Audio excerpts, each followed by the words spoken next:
Kuyintokozo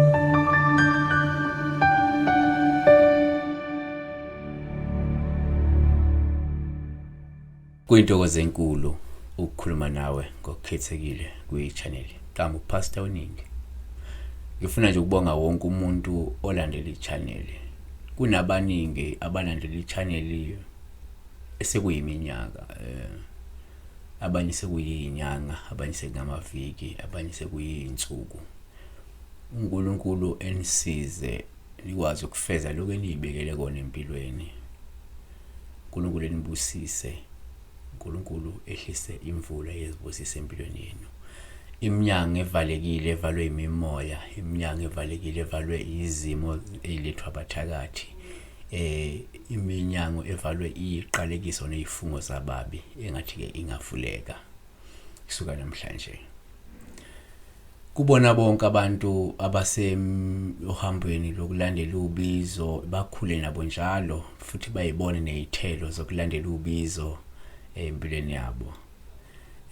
Bonke abantu empilweni bangadumali kuloko asuke bekwenza nje noma kunzima babe nalo ithemba lokuphumelela maduze. Sizobheka kuIsaiah 40:31 ithi ke, but those who hope in the Lord will renew their strength.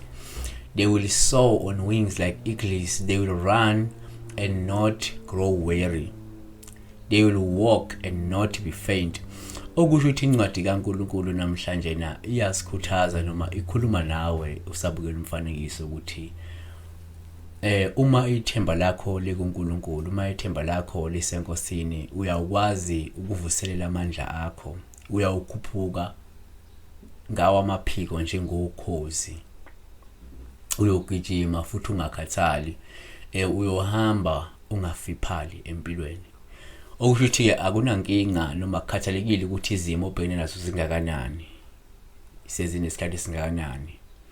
Akunandaba ukuthi abantu abakucindezela bangakanani empilweni nabakufisela okubi. Kodwa namhlanje uma ithemba lakho ulibeka kuNkulunkulu, ulibeka enkosini, lawo mandla unawo ayovuka akwenza ukwazi ukuphusha empilweni beyond your imagination. Lawo mandla ayokwenza ukuthi ukwazi nokukhuphuka ngamaphiko njengokhozi, noma uyakwazi ukuthi umusuvuselele lawa mandla ukwazi ukugijima ungakhathali. Uyothi umuvuselela amandla lawa ngayo uNkulunkulu noma ngayo inkosi, ukwazi ukuhamba ungafiphali empilweni, izitha zakho zijabhe.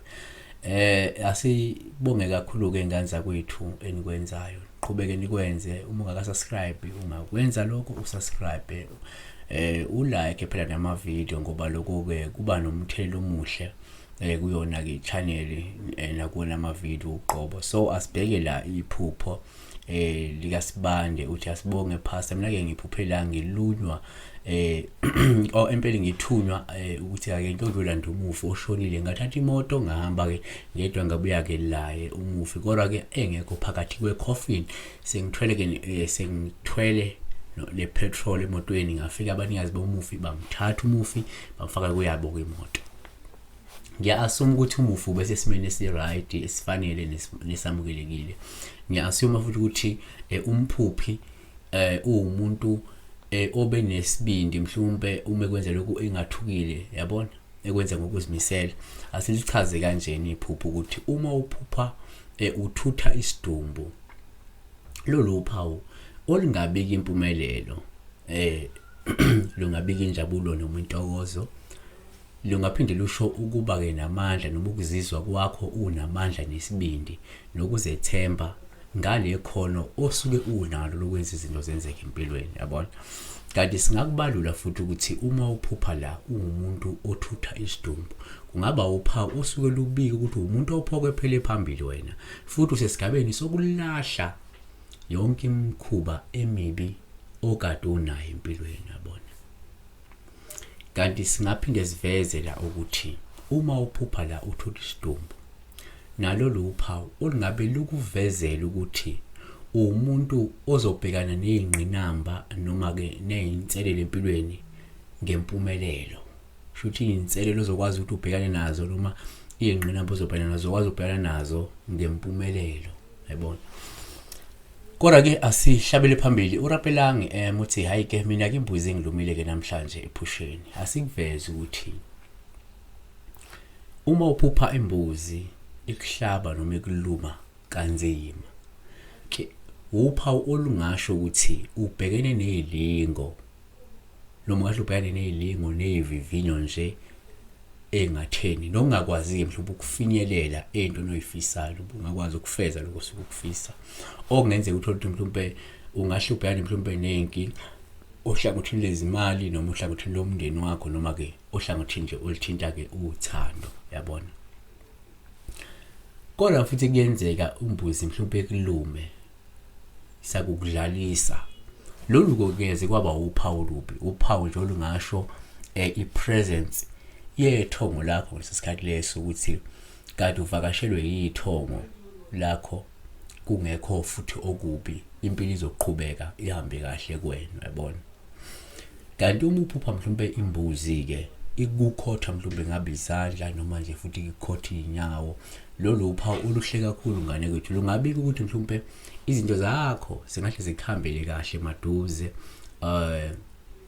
futhi mhlawumbe uzoba nethuba elingqayizivele lokufeza lokho obukulindele empilweni. Siphetha ngosiphiwe usibonelo lapho uthi siyabonga phasa ngicela ukubuza kuchazana uphupha uthenga amagilavi obusika.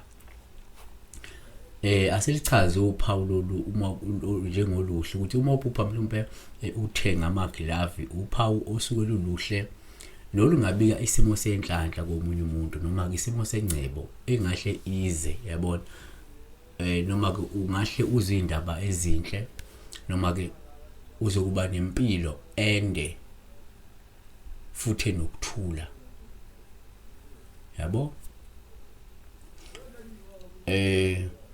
Futhi uma uphupha uthenga amagilavi uphawu olungabika imizamo yokuzivikela nokuphatha ngendlela efanele mhlawumbe izinto noma izimo ezithile empilweni. Ngisho ukuthi mhlawumbe wenza imizamo ethile yokulungela ukubhekana nesimo esithile empilweni yakho ngempumelelo futhi yabona. Siyabonga uNkulunkulu enibusise ingane zakwethu uNkulunkulu ehambe nani indlela yonke siyabonga.